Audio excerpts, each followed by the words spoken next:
Here we are in June in green country. Corn patch coming along. I think in the future I'm going to put a bit less daikon radish in the springtime.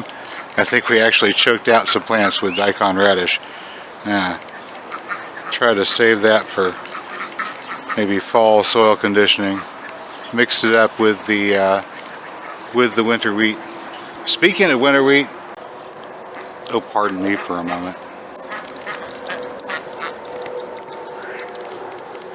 There's a nest over there in that black mulberry tree. Oh, there went birdies. That's either mama or papa right there. And either mama or papa took off. Anywho's, where was it? Oh yes, speaking of our winter wheat. Hi guys. You guys just went in all different directions, didn't you? Huh. Well, I'm getting ready to come over this way, so I hope you just, well, you're just going to have to deal with it. Anyway, speaking of our winter wheat, now that we've had a couple of days without rain, hallelujah, we're ready to go ahead, and I can just pick the heads off, and I can leave the straw standing for now. I'll come back along and collect the straw later, but all I really have to do to gather seed is to pick the tops off right about this time of year.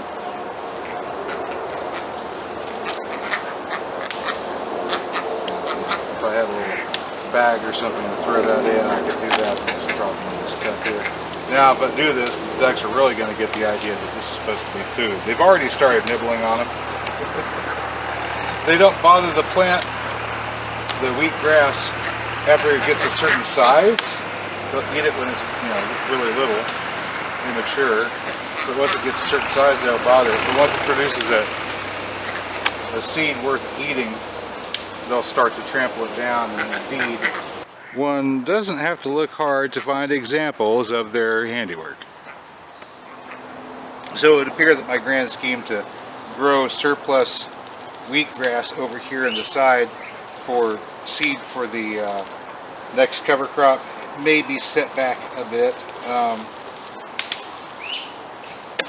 but that's okay. I'll probably be wanting to mix more daikon radish in with the winter cover crop and not put the daikon radish in the spring cover crop. Maybe we'll work it out so we have something else to go in the spring.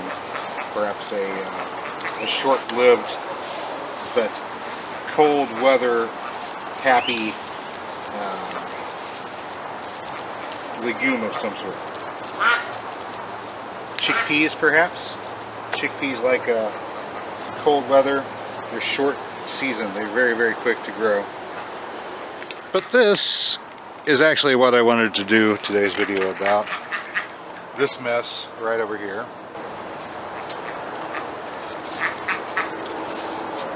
What I've got here is the foundation, beginnings of the foundation, for a new enclosure for the ducks, because they're currently in a sheet metal shed. And I hadn't really thought it through whenever I purchased the shed with the idea of, well, I could put the ducks inside here. Because ducks produce manure and the sheet metal don't react well with each other. And so this has put us on an inevitable trajectory to need a new enclosure for the ducks. And that's going to be occurring, I don't know when, inevitably, within the next year or two. So we're trying to get ahead of it and have the enclosure done before it becomes a necessity, hopefully. So that brings us to this area here. This connects to the duck pond area, which, as you can see, is at the moment quite green and quite gross. I would not want to drink this water. I would not recommend anyone drink this water. The ducks seem to not care. Those bubbles are methane, because at the moment, the outflow cannot get from the bottom all the way out there to the corn patch. So in order to empty it, we must employ a pump. In order to run the pump, we need electrical power. In order to get electrical power, we have solar panels. I know, they're not at the right angle. We're going to fix that soon enough. And we can fix it by making the roof area of this duck hut suitable for solar panels. It looks like we can probably fit about 8 of them up there. That should be plenty to run our pumps when we need them, and also to provide us with some yard lights, which would be very, very welcome. Now, we're still going to have to build up this area because we want to elevate this pond up by about another foot or so that we can open up the valve and it drains directly out all the way. If we want to drain it completely, we can drain it all the way out without having to pump it with an electrical pump. That's going to save us some trouble, and we can just use that pump to move water from our other catchment areas to the pond rather than having to use the pump to get rid of the water in the pond. I'm trying to work this out. So, in the interest of setting up our batteries, or our panels, we're going to get this set up today. I've got to have someplace to put our dirt, and getting this foundation laid is going to help us in that event. This looks almost true, but whenever you get down closer, you can tell that we've got a little bit of leveling work to do. So I'm going to get on it.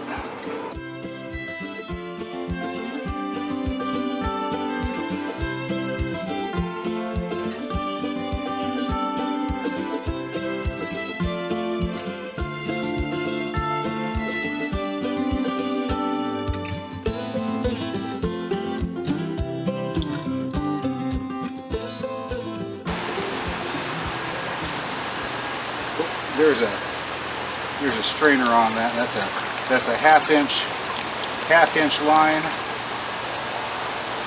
with a, I don't know what the mesh on this strainer is. It's probably a 75, maybe 100 mesh strainer.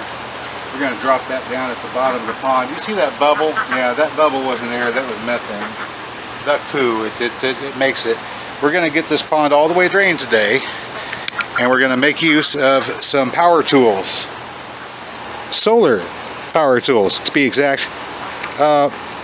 This solar power tool right here, this is just a little tiny pump, moves about 5 gallons a minute and pulls somewhere around 5-6 amps of DC power, 12 volt DC power.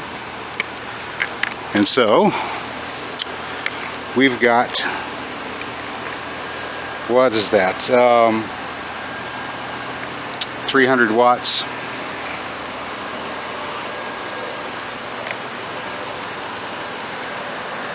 A couple of amps of power that we can be charging.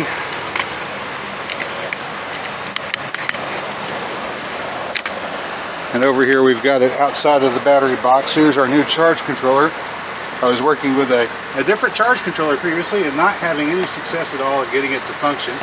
But now we have a new charge controller that can handle 100 amps of power. I'm going to go ahead and, let's see here, our operating temperature is currently 43 degrees Celsius. Power coming in is 2.5, 2.6 amps. So it's just around 3 amps coming in. We have no power going out, but if I go ahead and switch our load on, it shows, okay, there we are. About 5.2 amps going out with the load on. And what does that mean? Well, let me show you. Alright, now let's just say I want to fertilize our peach tree here, or maybe our patch of onions here.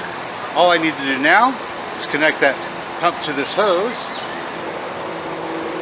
and with the push of a button, I can have fertilizer in the form of duck manure mixed with, of course, the water, and that green is photosynthetic microorganisms, also good for developing healthy soil, delivered as long as I got a length of hose, anywhere in the garden. So here we go. I can now fertigate pretty much anywhere anywhere I can get to with a hose. That's pretty much the entire yard at this point. Yeah, I'm happy.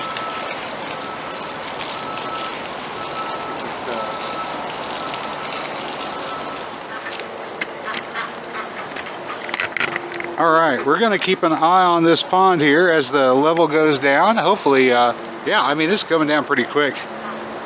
That 5 gallons per minute is pulling out of the pond, and the ducks are getting a little bit concerned because the water's disappearing. I'm going to have to get them set up with a little alternative drinking station until we can get this pond moved for them. So give me a moment, we'll get that set up, and we'll get back to happy ducky land. Ooh, wow, look, you can just like practically see that water level drop. Very, very nice.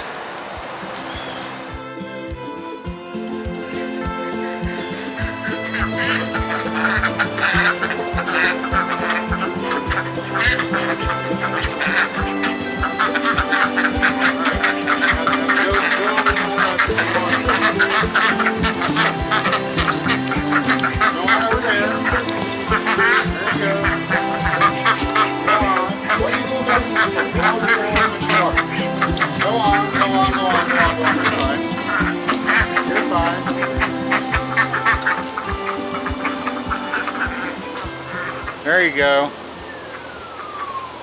Jeez. Oh yeah, there's food over there for you too. Tell you what, these ducks. Okay, we'll get back with you in a little bit. Hopefully we'll have this thing drained without any complications. Well, who am I kidding? This is the homesteading life, right? Well, there's always going to be complications.